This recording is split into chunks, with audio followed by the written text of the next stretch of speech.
सर्वांचं मनापासून स्वागत. मित्र, आपण सर्वजण श्री सिद्धिविनायक न्यासाचा निरोप मिळाल्यानंतर आपण आल्याबद्दल मी तुमचे मनापासून आभार व्यक्त करतोय.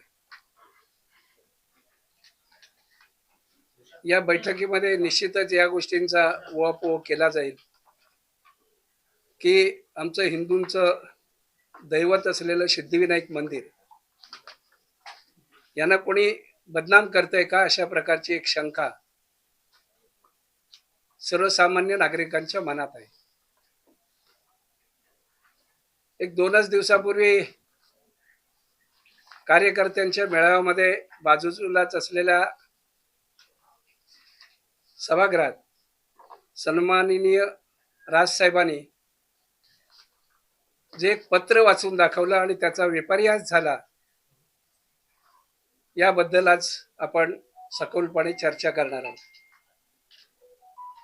मित्र, सिद्धिविनायक न्यासामध्ये आपण सर्वच जण भक्तिभावाने येतो. हे आमचं दैवत आहे, ही भावना आपल्या सगळ्यांमध्ये आहे आणि त्या सिद्धिविनायक न्यासाची आणि त्या देवालयाची कुठेही बदनाम होऊ नये ही भावना आपली सगळ्यांची आहे. दिलेल्या पत्राचा संदर्भ असा होता की या मंदिरामध्ये काही अघटित अशी घटना घडली होती. काही कर्मचाऱ्यांकडनं चोरी करण्यात आली होती आणि ती चोरी अतिशय योजनाबद्ध पद्धतीने पकडण्यात आम्हाला सगळ्यांना यश मिळालं आणि त्यासाठी आम्ही खास करून जी मदत घेतली होती ती अँटी करप्शन ब्युरोचे जे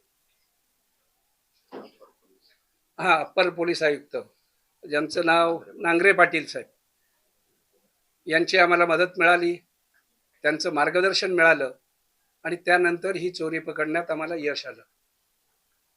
साधारणतः त्यांना आम्ही जे दिलेलं पत्र होतं ते पत्रच फक्त आपल्याला मी देणार नाही, बाकी सगळी माहिती मी देईन. त्या पत्रामध्ये असं आम्ही नमूद केलं होतं की सिद्धिविनायक न्यासामध्ये काहीतरी चाललंय आणि आम्हाला असा संशय येतोय की काही कर्मचारी ह्या एकंदरीत जो काही निधी येतोय याच्यामध्ये काही गडबड करतात, अशा प्रकारची शंका आहे. माझं लेखी पत्र होतं. लेखी पत्र दिल्यानंतर नांगरे पाटील साहेबांना मी आणि आमचेच एक ट्रस्टी भास्कर शेट्टी जाऊन स्वतःहून भेटलो. त्यांनी एका अधिकाऱ्याची नियुक्ती केली या कामासाठी आणि आम्हाला विचारलं तुम्हाला कुठे कुठे शंका येते ते त्याने विचारलं आणि त्यानंतर 2 अधिकारी ज्या दिवशी पैसे मोजले जातात त्याच दिवशी बुधवारी सगळ्या प्रवेशद्वारांवरती आपले अधिकारी ठेवले. त्या अधिकाऱ्याला सुद्धा तसं काही विशेष त्यावेळेला मिळालं नव्हतं. मग वेगवेगळ्या उपाययोजना करायला त्यांनी सांगितलं आणि त्यानंतर अनेक उपाययोजना केल्या. त्या उपाययोजनांपैकी खास करून जी उपाययोजना केली, आमचा जो CCTV असतो, या CCTV वरती जे कर्मचारी असतात या कर्मचाऱ्यांना बदलायची त्यांनी विनंती केली. आम्ही ज्या वेळेला त्या CCTV वर असलेले कर्मचारी बदलले आणि नवीन कर्मचारी आले त्यावेळेला आमच्या पहिल्याच गोष्ट लक्षात आली का जी चोरी केली जाते ते चोर कोण आहेत आणि त्यांना पकडण्यात यश आलं.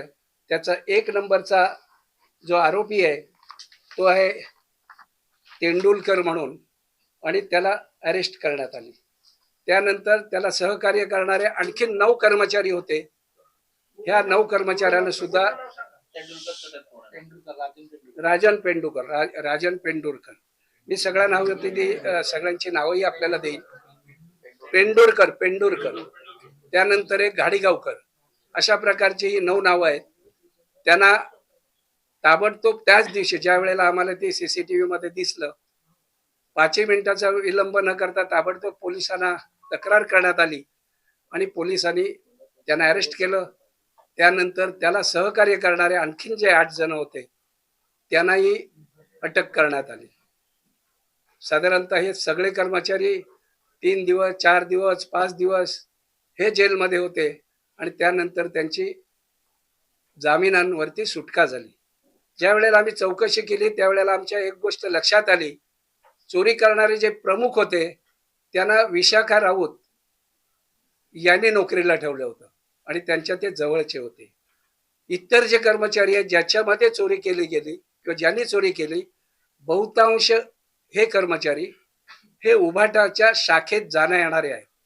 आणि हे ज्या वेळेला लक्षात आलं त्यावेळेला आमचा प्रयत्न हा होता, याला कुठला राजकीय रंग न देता आपण ह्याच्यातनं नेमकं काय निघतंय हे आपण बघावं. आणि त्यानंतर आम्ही काही उपाययोजना केल्या. त्यापैकी दुसरी एक उपाययोजना अशी होती, भटजींना आपण जे काही दानपेटीत टाकल्यानंतर पैसे देतो दक्षिणा म्हणून, ही दक्षिणा आमच्या नियमाप्रमाणे अर्थात जे आर आहे तो त्यांनी ते पैसे पुन्हा दानपेटीत टाकले पाहिजेत. ते त्यांनी दानपेटीत टाकायला सुरुवात केली. भटजींच्या आम्ही बैठका घेतल्या आणि अचानक ही रक्कम एवढी वाढली, ती साधारणतः 97 लाखापर्यंत आठवड्याला वाढत होती. आणि त्यावेळेला आमच्या लक्षात आलं, ही प्रचंड मोठ्या प्रमाणात जी काही चोरी आणि दुसरा भटजींकडनं जो काही त्यांना दक्षिणा देत होतो, ही जर आपण बंद केली तर मोठ्या प्रमाणात इथे मंदिराचा जो काही निधी आहे हा वाढणार आहे. मग ट्रस्टी आमचे जे काही आहेत त्यांच्या मनात आलं की आपण ह्या सगळ्याची चौकशी करणं आवश्यक आहे. आणि म्हणून काही ट्रस्टीने एक पत्र लिहिलं आणि त्या पत्रात हाच उल्लेख होता की साधारणतः वर्षाला 18 कोटी रुपये वाढले पाहिजेत असा आमचा संशय आहे. आणि मग या सगळ्याची काय हे कमी होत आहेत किंवा काय हे कमी झालेत या पूर्वीच्या कालावधीमध्ये, याची चौकशी करावी. अर्थात राजसाहेबांनी जे पत्र वाचून दाखवलं त्यांनी जे सांगितलं, त्यांनी कुठे उल्लेख केला नाही की आताची जी ट्रस्टी आहे या ट्रस्टींकडनं असा काही प्रकार होतोय. या पूर्वीच्या ट्रस्टीवरती सुद्धा त्यांचा हे असू शकेल. आणि हे मी का सांगतोय की हे जे सगळे कर्मचारी आहेत हे साधारणतः उभाटाशी संबंधित आहेत, सगळ्याला माहिती आहेत. आणि ही जी सगळी एकंदरीत चोरी पकडली गेली त्यासाठी आम्हा सगळ्यांना पोलीस खात्याने सुद्धा अतिशय चांगल्या प्रकारे सहकार्य केलं आणि हे चोर पकडण्यात आले. अर्थातच आम्ही संभ्रमात होतो.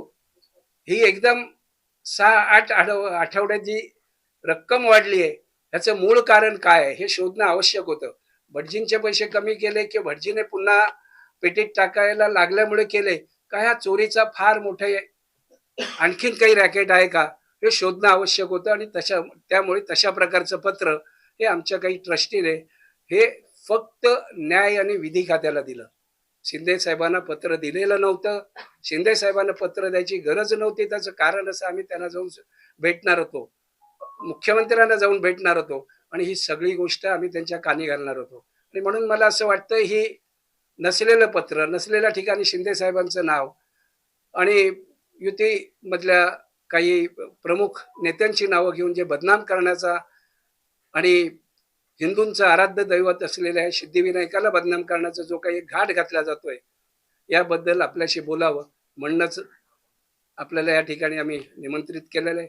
आपल्याकडनं जर काही प्रश्न असतील तर निश्चित विचारा. त्या प्रत्येक प्रश्नाचं उत्तर आम्ही देऊ. राजेंद्र पेडुलकर यांचं नाव घेतलं, यासोबत 9 जणांचा तुम्ही उल्लेख केला, मात्र 20 मार्चला जो FIR होता त्यामध्ये केवळ एकाच नाव आहे, मग बाकीच्यांचं नाव काय नाही त्याच्यामध्ये? हो, तोच ऑब्जेक्शन आहे आमचं.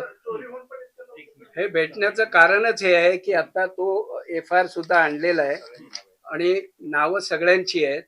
त्यानंतर त्यांना कुठल्या कुठल्या शिक्षा झालेल्या आहेत हे सगळं आहे. पोलिसांनी त्यानंतर जसे जसे हे धागेदोरे मिळत गेले तसे तसे त्यांना अटक केली, त्यांना कोर्टात हजर केलं. काही लोकांना 3 दिवसांनी, काही लोकांना 4 दिवसांनी अशा प्रकारचे त्यांना जामीन झाले आणि ते बाहेर आले. आमच्यासाठी ही गंभीर बाब होती आणि म्हणून आमच्या नेत्यांना ही प्रत्यक्ष भेटून सांगावी ही आमची भावना होती.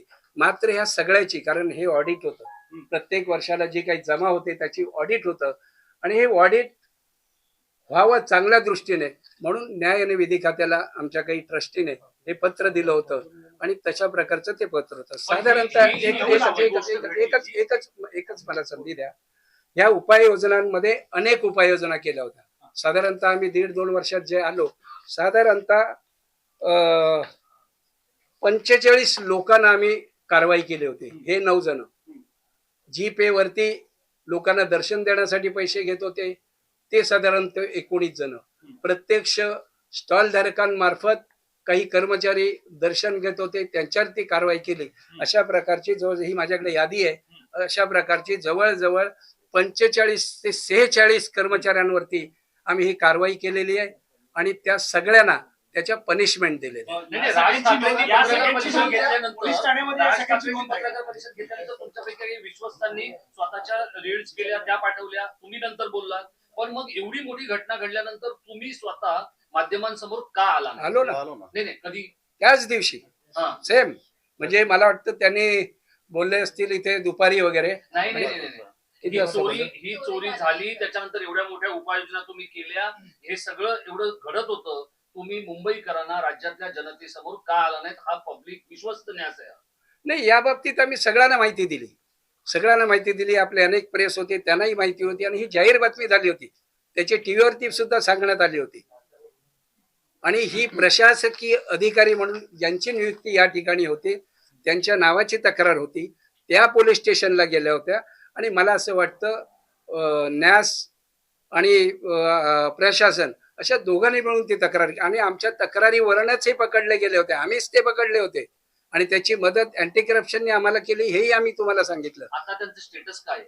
जे लोक पकडले त्यांचं स्टेटस सस्पेंड केले, सगळ्यांना सस्पेंड केले, सगळ्यांना. तुम्ही त्या पत्रात 9 जण. उल्लेख केलाय की याचे धागेदोरे वरिष्ठ अधिकाऱ्यांपर्यंत आहेत. नेमका हा रोग कोणाकडे आहे आणि वरिष्ठ अधिकारी या सगळ्या गटामध्ये सहभागी आहेत असं म्हणायचं का? याच्यामध्ये आम्ही सगळे विश्वस्त आहोत. आम्ही पत्र लिहिलं. आता माननीय अध्यक्ष महोदयांनी हे पूर्ण विवेचन केलेलं आहे. हा आमच्या हातात कागद आहे, 9 कर्मचाऱ्यांचा आहे. त्यांना कधी कोणत्या तारखेला अटक झाली, कोणत्या तारखेला त्यांना टीसी मिळाली, कोणत्या तारखेला त्यांना न्यायालयीन कस्टडी झाली आणि कोणत्या तारखेला त्यांना जामीन झाला, हा सगळा विषय 9 जणांचा आहे. जेव्हा अध्यक्ष महोदयांनी सांगितलं की हे प्रकरण घडल्यानंतर अचानक मंदिरातली आवक वाढल्यानंतर मग आम्ही ट्रस्टी ज्या उद्देशानं आम्ही ह्या संस्थेचा या न्यासाचा कार्यभार करायला आलेलो आहोत, स्वच्छ प्रशासन राहिलं पाहिजे, पारदर्शक कारभार राहिला पाहिजे, हा कटाक्ष माननीय मुख्यमंत्री महोदय एकनाथ शिंदे साहेब आणि माननीय सुनेत्रादी पवार हे जे आमचे महायुतीचे आमचे वरिष्ठ नेते आहेत, त्यांनी आम्हाला हे सांगितलं की हे मंदिर आहे आणि मंदिराचा कारभार स्वच्छ राहिला पाहिजे.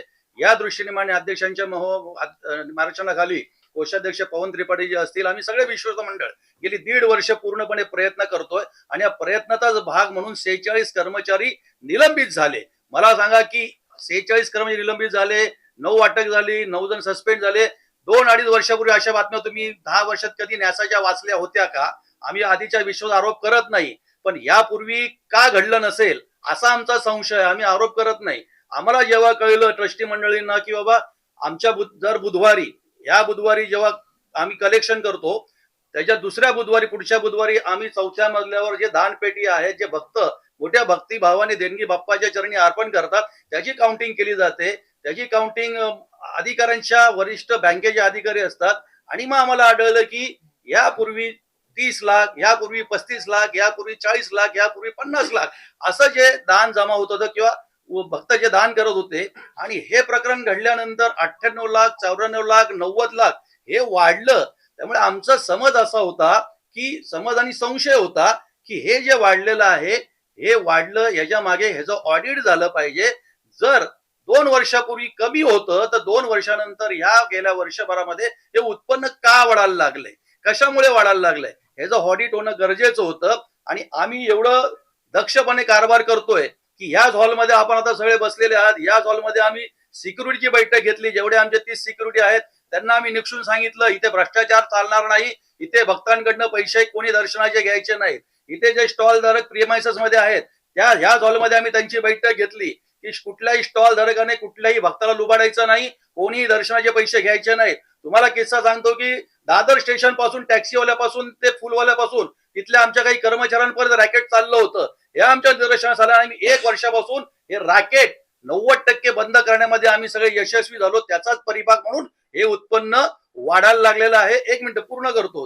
हे कर्मचारी पकडले गेले आणि मग आपण हे पाहतोय की हे सगळा जो प्रकार 1-1.5 वर्षानंतर जे पारदर्शकपणे कारभार आम्ही करतोय. मी तुम्हाला सांगतो, आता आधीचं ट्रस्टी बोर्ड असेल, तुम्ही कधी बातम्या ऐकल्यात का कुठल्या कर्मचाऱ्याला पकडल्या, सस्पेंड केलंय, बडतर्फ केलंय, कामून काढलंय? पुरावे आमच्याकडे पुरावे आहेत हे आम्ही तुम्हाला पुरावे सादर करतोय. त्यामुळे माननीय राजसाहेब ठाकरे यांनी जे पत्र वाचून दाखवलेलं आहे त्या पत्राचा एकच गाभा आहे की एकूण जी व्यवस्था 1.5-2 वर्षापूर्वी चालली होती, आता 1.5-2 वर्षामध्ये आता माझ्याकडे कागद आहे 114. हे बघा आता माननीय अध्यक्ष महोदय आहेत, आता आम्ही 36 कोटी यावर्षी गरजू जे आहेत पेशंट त्यांना 36 कोटीचं वाटप केलं. तेच प्रमाण आधी 20 कोटी होतं.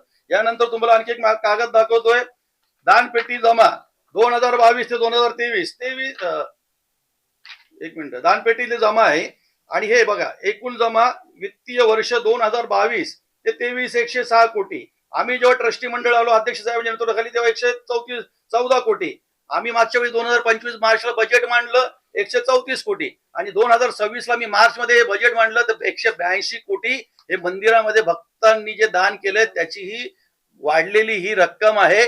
आणि या 4 महिन्यामध्ये 1 एप्रिल ते आता 30 जुलै पर्यंत 15 कोटीच्या घरात ही रक्कम गेलेली आहे. म्हणजे आम्ही हे ट्रस्टी मंडळ आम्ही जर दोषी असतो तर आम्ही पत्र लिहिलं असतं का? आम्ही जर न्याय विभागाला आम्ही पत्र लिहिलं असतं का? दोषी नाही. जे काही दोष यापूर्वी निर्माण झालेले आहेत त्या दोषाची ऑडिट झालं पाहिजे. ते दोष का होते ही आमची सिंपल आणि साधी मागणी आहे. म्हणजे सिद्धिविनायकापेक्षा ईश्वरी अंश हा विश्वस्तांमध्ये आहे, सिद्धिविनायकामध्ये नाही, हे तुमच्या आकडेवारीवरून दिसतंय. बघा बाप्पाच्या भक्तीपोटी सगळे येतात, पण आमचं एकच म्हणणं आहे की बाप्पाच्या भक्तीपोटी आधीही लोक भक्त देशातून महाराष्ट्रातून किंवा परराज्यातून किंवा परदेशातून सुद्धा येत होते. पण जेव्हा आमच्या लक्षात आलं की हे जे उत्पन्न आहे हे एका दिवसात वाढत नाही, एका दिवसात 1 लाख भक्त येऊ शकत नाहीत, एका दिवसात 2 लाख भक्तांची वाढ होत नाही. त्यामुळे आमचा हा संशय होता की आमचा समज आहे की हे वाढलेलं उत्पन्न आणि आधीचं कमी उत्पन्न याच्यामध्ये एवढी मोठी तफावत का, याचं कुठंतरी विवेचन विश्लेषण आणि ऑडिट झालं पाहिजे. आमचा प्रामाणिक हेतू आहे. विचारा एका एकाने सगळ्यांनी विचारा, सगळ्या प्रश्नांची उत्तरं पूर्ण. एक्झॅक्टली पुढे काय झालं ते नाही. तुम्ही जी तक्रार केली की चौकशी व्हावी ऑडिट व्हावं त्याचं पुढे काय झालं? कुठले लॉ अँड ज्या पत्राचा उल्लेख राजसाहेबांनी केला ते पत्र चुकून लीक झालंय. एकनाथ शिंदे साहेबांना लिहायचंच नव्हतं. त्याच्या खाली असलेल्या विश्वस्तांच्या सह्या सगळ्यांच्या नाही आहेत, त्यामध्ये काही लोकांच्या सह्या राहिलेल्या आहेत. त्या का राहिल्या? म्हणजे तुमच्या विश्वस्तांमध्ये सुद्धा काही गडबड चालू आहे का? नाही, असं काही नव्हतं. खरं म्हणजे शिंदे साहेबांना स्वतः भेटून द्यायची कल्पना होती, मुख्यमंत्र्यांना सुद्धा स्वतः भेटून द्यायची अशी कल्पना होती. आणि ज्या दिवशी हे पत्र गेलं त्यावेळेला मी दिल्लीला होतो आणि पवनजी सुद्धा इथे नव्हते. हा, या गोष्टीवर ही चर्चा झाली होती, इथे बसलो होतो त्यावेळेला, की अचानक हे वाढलेलं उत्पन्न आहे आणि यापूर्वी जे कमी होतं ह्याची कुठेतरी ऑडिट झालंच पाहिजे, ही भावना होती. म्हणजे आम्ही ऑडिट करा असं म्हणतोय, अंदाजे हे उत्पन्न वर्षाला किती कमी होत होतं हे सांगतोय, म्हणजे ती चोरी केली असा अर्थ होतो का त्याचा? पैसे कसे बाहेर न्यायचे म्हणजे कुठून मंदिरातून पैसे कसे बाहेर न्यायचे म्हणजे काही बघा, काही निश्चित तिचे काही लूप होल्स होते आणि हे जे पैसे आम्हाला हेच करायचं आहे. कारण त्या आरोपींना जेव्हा पकडलं त्यावेळेला आमच्याकडे जे अधिकारी वर्ग गेला होता त्यांनी 10,000 चोरी झाली अशा प्रकारचं त्यामध्ये नमूद केलेलं आहे. आम्ही ज्या वेळेला पोलिसांवरती दबाव आणला आणि सांगितलं हे भक्तांचे पैसे आहेत त्याची रिकव्हरी झालीच पाहिजे, त्यावेळेला त्यांनी प्रत्येकी 10,000 अशा प्रकारे 80,000 रिकव्हरी केली. यावर आम्ही समाधानी नव्हतो. यामध्ये आणखीन सुद्धा रॅकेट असावं अशा प्रकारचा आजही आम्हाला संशय वाटतोय. आपण जे काही दिवस आता प्रश्न विचारला, तुम्ही ताबडतोब पत्रकार परिषद का नाही घेतली, इथे अजूनही आमचा असा संशय आहे की ही लाईन इथेच संपलेली नाही, याच्यामध्ये अजून सुद्धा काही असावेत असा आजही आमचा संशय आहे. आणि म्हणून त्या दृष्टीने आम्ही अँटी करप्शन आणि पोलीस खातं यांच्या मार्फत पैसे कसे बाहेर न्यायचे, ते पैसे कसे बाहेर घेऊन जायचे? कारण काय कठीण बरोबर आहे. आता आता त्यांनी कर्मचारी इथे येतो त्यावेळेला त्याच्या खिशात काहीतरी एक थोडीशी रक्कम असते जी प्रवासासाठी दैनंदिन वापरासाठी लागते. पण मग घरी घेऊन जाताना जर एवढे लाखो किंवा हजारो रुपये जात होते तर मग इथे काय नेमकं चाललं होतं? तुम्हाला एक सांगतो प्रामाणिकपणे की आम्ही आता एक डिसिजन मागे बोर्ड ऑफ ट्रस्टीची बैठक झाली, आम्ही एक निर्णय असा घेतलेला आहे की या ठिकाणी जे कर्मचारी किंवा क्लिअरिकल स्टाफ असेल यांचा एक गेट आम्ही निश्चित करणार आहोत. जाताना तोच गेटनी ते गेले पाहिजेत. आमची सिक्युरिटी आम्ही अजून अलर्ट करतोय की जाताना त्याच्या खिशात किती पैसे होते आणि आता तो नोकरी म्हणजे कामावून बाहेर जाताना तो किती घेऊन जातो याची आता पूर्ण चेकिंग आम्ही करणार आहोत. हा प्रशासनाने आणि हा बीओटीने आम्ही बोर्ड ऑफ ट्रस्टीने हा निर्णय घेतलेला आहे. आता ह्याच्यामध्ये माननीय अध्यक्ष महोदयांनी सांगितलं की जो आरतीची पेटी असते ज्यामध्ये भाविक दान टाकतात, कोणी 500 रुपये असेल, कोणी 200 रुपये टाकत असेल, कोणी 50, कोणी 10 रुपये असेल, तर जे दान आता क्लिअर कर तुम्हाला सांगणं गरजेचं आहे की ते दान पेटी, ती आरतीची दान पेटी ही एका मजल्यावर नेली जायची, तिथं ती ठेवली जायची आणि मग एक त्यांचा सहकारी कर्मचारी हा दरवाजात उभा राहायचा, मग दुसरा तो त्याला सिग्नल करायचा आणि मग कोण नसेल मग तो दानपेटीतलं हात टाकून किंवा खोलून ते पैसे काढत होता. असा आम्हाला एक कर्मचारी आढळला. मग आम्हाला वाटलं की एका कर्मचाऱ्यापुरतं हे मर्यादित नसेल, सीमित नसेल. मग आम्ही जाऊन कंट्रोल रूमचा सीसीटीव्ही चेक केला, सगळ्या तारखा चेक केल्या आणि त्यानंतर मग उघडकीस आलं. जर हे ट्रस्टी मंडळ दक्ष नसतं तर आम्हाला वाटलं असतं एक पकडला सोळा जाऊ द्या, काय ते किती चोरलेत, 500 रुपये चोरलेत, 1000 रुपये चोरलेत. पण आम्ही काय केलं, आम्ही कंट्रोल बोर्ड मध्ये गेलो, सीसीटीव्हीच्या तारखा काढल्या आणि मग त्यातले 9 कर्मचारी आम्हाला सापडले. जे काही 19 कर्मचारी होते त्यांनी काही भक्तांना कॉन्टॅक्ट करून स्वतःच्या मोबाईलवर जीपे वरून पैसे घेतले दर्शनाचे.